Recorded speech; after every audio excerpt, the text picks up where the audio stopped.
four, In 5, 4, 3, 3, 2. I got it right on the button. Welcome back to The Change Physician. I am Melissa Cady, the Challenge Doctor, with my co-host, Dr. Kevin Cuccaro. We're here today with our Saturday Salutations live on the Change Physician Facebook page. Of course, if you're seeing this on the Challenge Doctor, it's just because I've cross-posted it, which is what Kevin is probably doing, sharing and cross-posting or doing something in the background. I don't see us on yet. I'm still looking and I'm not finding us on.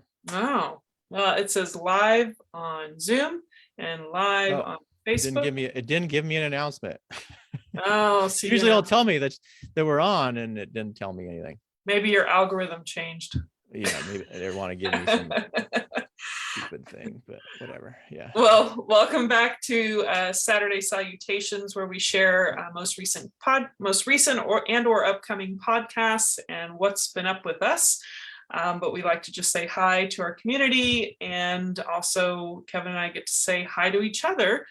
Saturdays usually, sometimes Sundays, and on very rare occasion we might throw one in the middle of the week, but that's more rare than common. So welcome back. And let's see here, I'm going to take a peek at our little podcast lineup. And recently we've had some amazing interviews.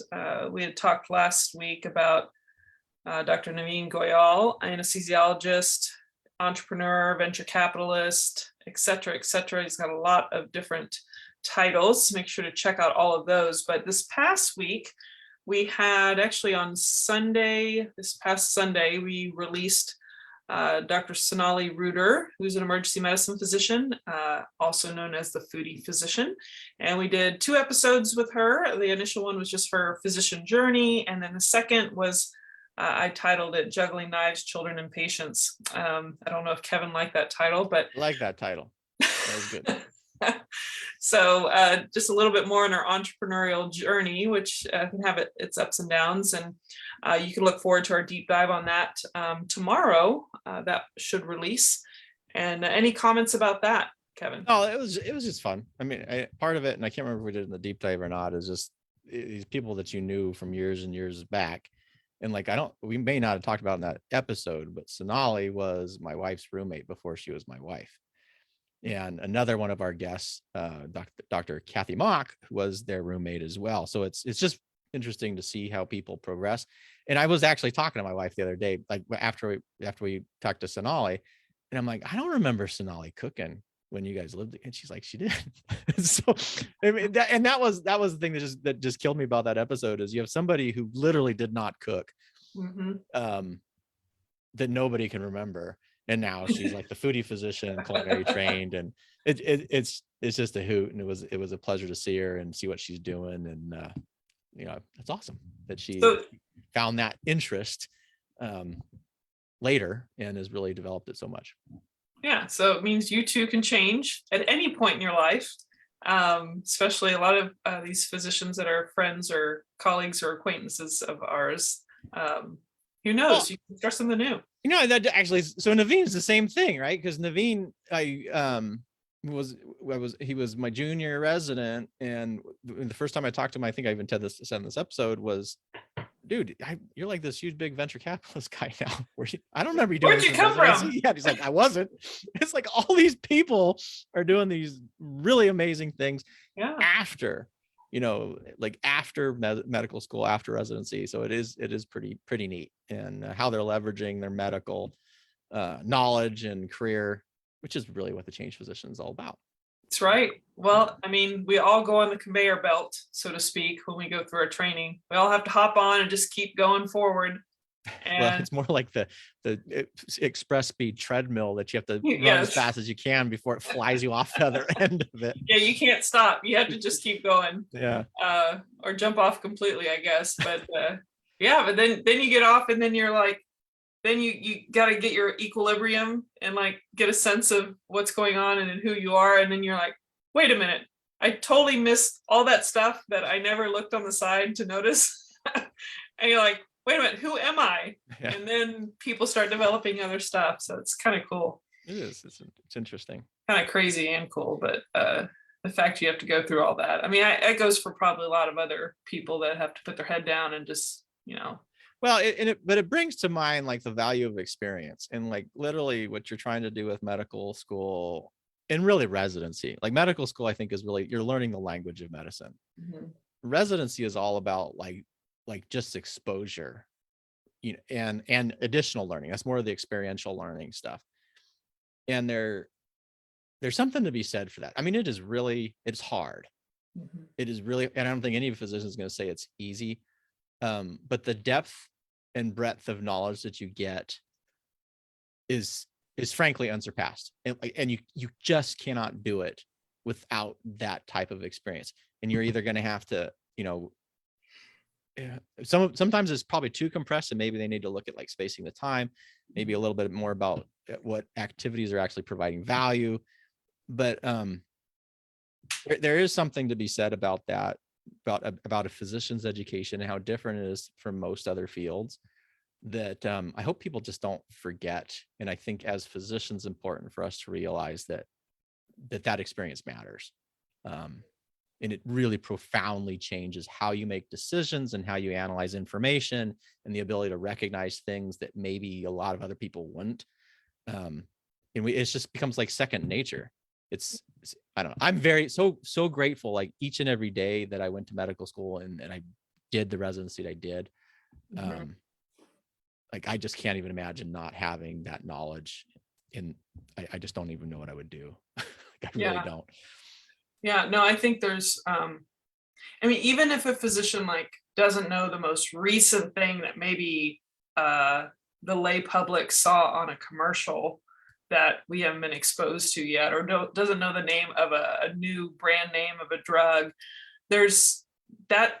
That's not the most important thing. Things could be looked up, but it's the basis of knowledge, the fund of knowledge that goes so deep and wide that you can you can glean perspective and understand it so much faster and better, and probably not misinterpreted like a lay public person. I mean, just look at our pandemic. There's a perspective that many of us have that we can maybe make wiser choices. But anyway, you're gonna say something? No, I was just gonna agree with you. And other than to say is a lot of the stuff that the newest thing the lay public that comes in and they shock their doctor because they Googled it or whatever, They is know it. most of it is junk, and most of it is a headline. And a lot of time these new health headlines, because I still get Google alerts for a lot of different kind of health topics. Mhm. And oh, blah blah blah, and this new thing, and then you look at it, it's literally like 5 mice were subjected to it's like marketing propaganda for someone's research protocol, or they're trying to get a grant or something, because it's like this is so clinically irrelevant and will be irrelevant for the next 20 plus years, that Yeah. all these people are going to come into the office trying to get this rat drug that 5 rats took and extended their life by 5 minutes or some silly thing. Yeah, I mean, if you're a consumer and you're hearing this and you're a patient of a physician, you want to bring something up. I mean, bring it up in a willing, like a desire to understand or glean perspective from the physician. But I think also as physicians, if you're listening to this, to at least have, be willing to hear what they're hearing, because it might help you understand with like what other patients are listening to and may being influenced by. So maybe you can understand what they're seeing from their perspective. I don't know. I think both sides have to be willing to have a conversation and put some things to rest, or they're not like worth it. Or it might, there could be occasionally there's something that's out there that wasn't in traditional training that it's worth looking into, but doesn't mean it's necessarily the right decision. So just Be thoughts. curious, but Curious. a high degree of critical skepticism, I think, is very important. I think a lot of physicians are that way. I Don't you hope so. think? I don't think I think we could be more, to be honest. Yeah. Well, if there wasn't an influence of making money for that thing, I think a lot of us recognize that there's, if it's a miracle thing, we're usually skeptical until we see some evidence. So, just a thought. Let's see. So that we already mentioned what was kind of coming up tomorrow. And is there anything from this past week you wanted to share, or thoughts or gratitude points or whatever you want to call it? Yeah. So I broke a promise to myself Uh-oh. that I did. I was like, I have so many books, and I have so many books I want to reread, and I have so many books I haven't actually started yet, that I was like, I'm not buying any more books. And then I this is not technically breaking it, but then I'm like, well, I'm not going to buy any more nonfiction books. Fiction is different. It's fluff. You kind of just read it, But a book came out this last week, and I bought it. And I'm glad I did. It's actually Daniel Pink. For those of you who don't know Daniel Pink, I think he's a journalist, but he's written a couple interesting books on motivation. That one was Drive, and he wrote one on selling, kind of some basic sales stuff. And this one is actually on regret. And regret has been a topic of my brain for months now, for a lot of different reasons. And Personal or professional? I would say Both? I would say when it comes to regret, that's always going to be personal, and it can be necessarily professional, because how do you extricate the regret when it comes to some sort of professional thing? But it might just be a topic of the age, right? So I will be turning 49 in a month. And so you're kind of that mid thing, and you're kind of recognizing a little bit of mortality, and recognizing that you don't have as much time, and there's only certain things that you can do, and past decisions, all this stuff. But it's he did an interview, and I was like, whoa. And he had some, what I do like about Daniel Pink stuff is he breaks stuff down, and kind of I enjoy that, like, because they don't just tell you a bunch of stuff. He kind of coalesces it, and then you can kind of do your own research on it. And so he broke down regrets into like 4 kind of key types of regret, and then the importance of regret. And that's the other thing I liked about him, is he's not, I hate diseasifying anything. Oh, you should never have this. Oh, shame is horrible. Well, shaming is not necessarily positive, but there's a reason that we feel shame or ashamed, right? Is that there's a reason that we have a feeling of depression. It's when it becomes overwhelming that becomes pathological, but nothing in moderation should be diseasified. There's an importance for it. Otherwise, we wouldn't necessarily have evolved to experience it. And so he kind of was putting forth these arguments about regret, and like all these people, no regrets, I live without my life with no regrets. And like, he's like, that's total BS. And it is. I mean, it totally is. And so I've been enjoying it. It's not very long. It's about 200 pages. I'm not even halfway through, because I can't read the stuff. I read it, and then I look at this, and look at the footnotes and all this other stuff. But it's just fascinating, and it provides some interesting points, and kind of codified some things that I think are important. Like, if you seriously did not have any regrets in your life, and you never experienced them, you wouldn't be able to learn. Yeah. So it's almost like when you talk about success, that you need to have failures to have success. Like, I don't know if you completely say it's just like that, but I would say there is an element of, whether you're investing in things from a financial standpoint, and you made a mistake and you kind of regret losing that 50,000 or whatever. There's a lesson in that. And you can take that as future wisdom.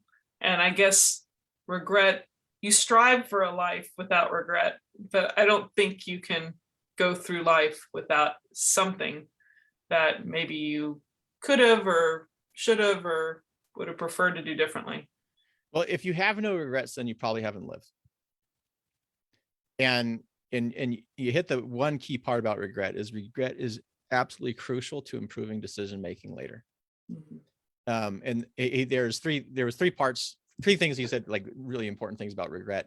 2 of them I think are really the same thing. One is it improves decision making, and the other one is improves the performance.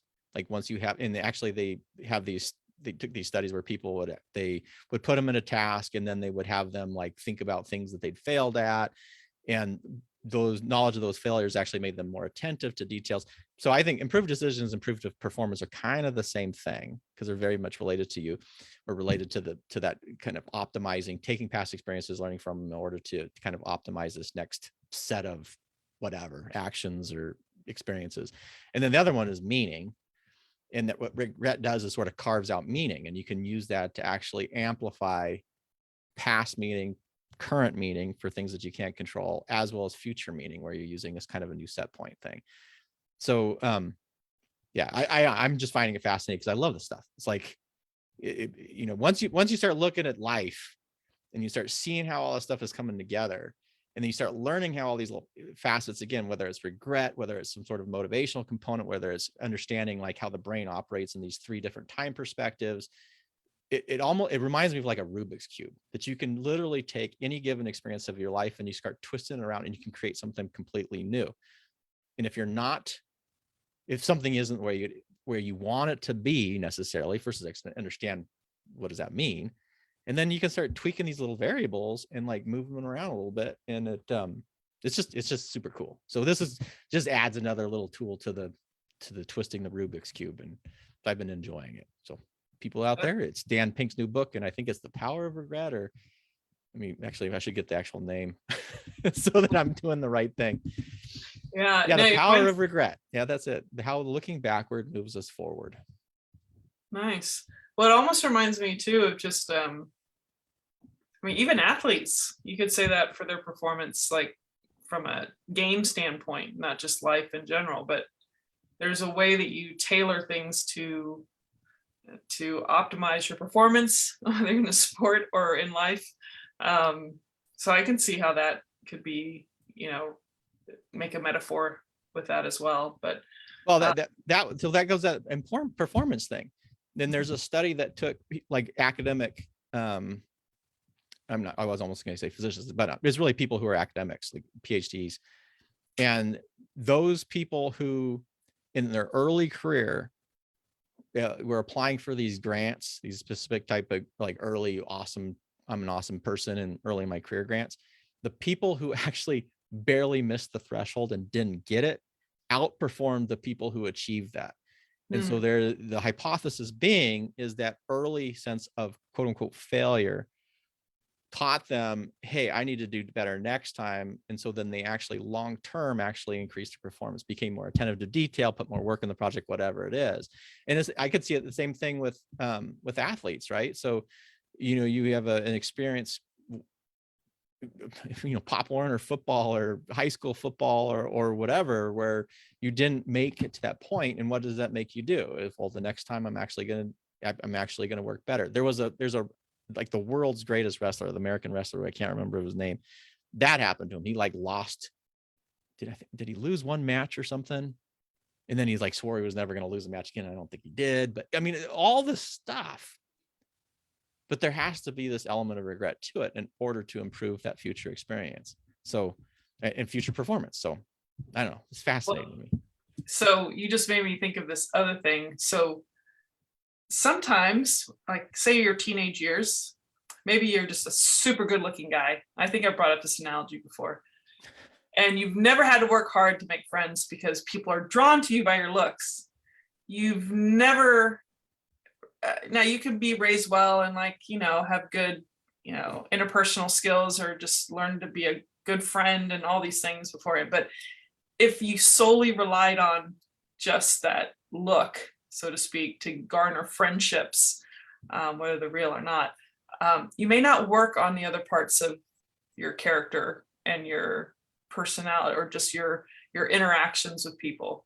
But if people don't have the looks to garner that attention, they have to work at things. Maybe they're not successful just based on their looks. They have to work on these other things in order for them to develop relationships or to at least initiate a potential friendship and then nurture that.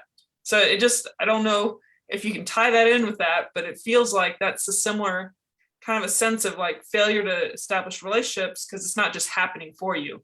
You have to, because of the failures or the lack of, you strive to be better, maybe a better friend, or just, so you might develop differently as a person earlier in life because of those differences. But no, what do you think?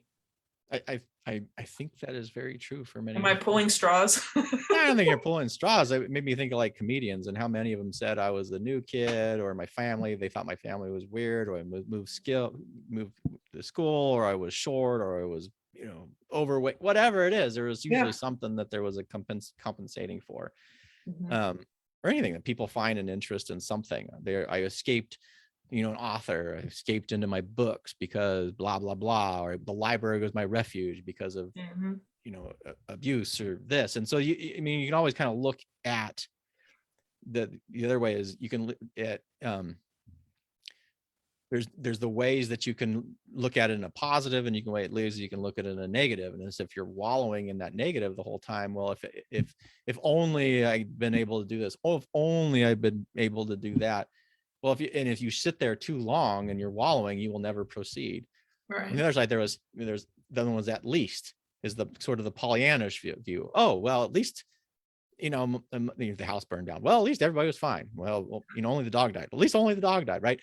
And that provides a moment of time where you're feeling better in that moment. But if you only live with at least all the time, then you're never actually going to you're not going to have that like true power of regret that you can learn from, because you've Pollyanna it too much. So like everything, there's this kind of like fine balancing act.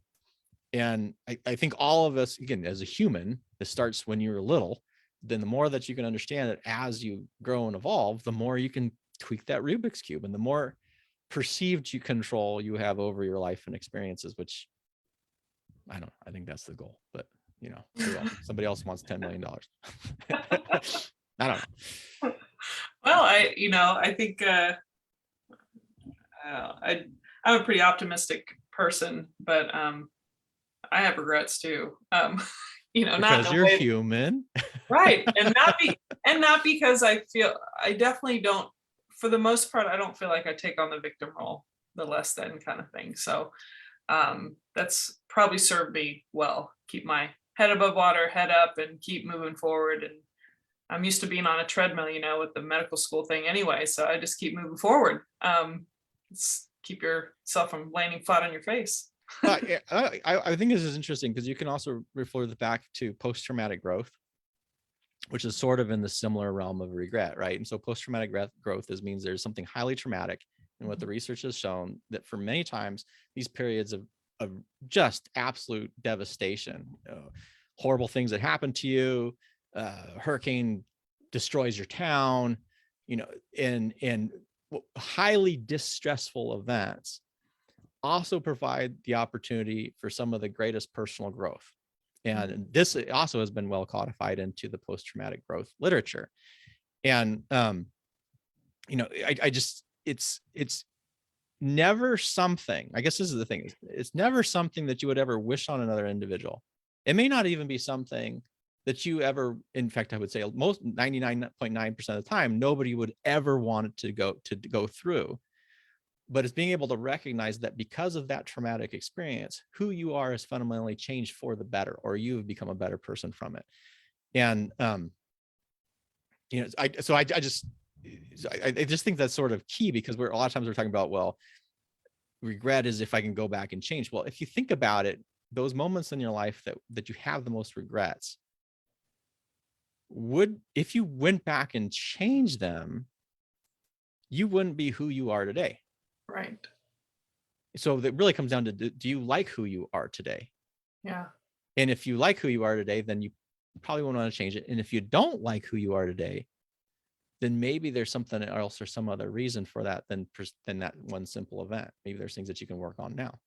Isn't that funny though? Like back then, you may have liked yourself just fine, but looking at yourself from later on, you're like, I don't really like the way I was back then, but back then you didn't think that way, which is interesting.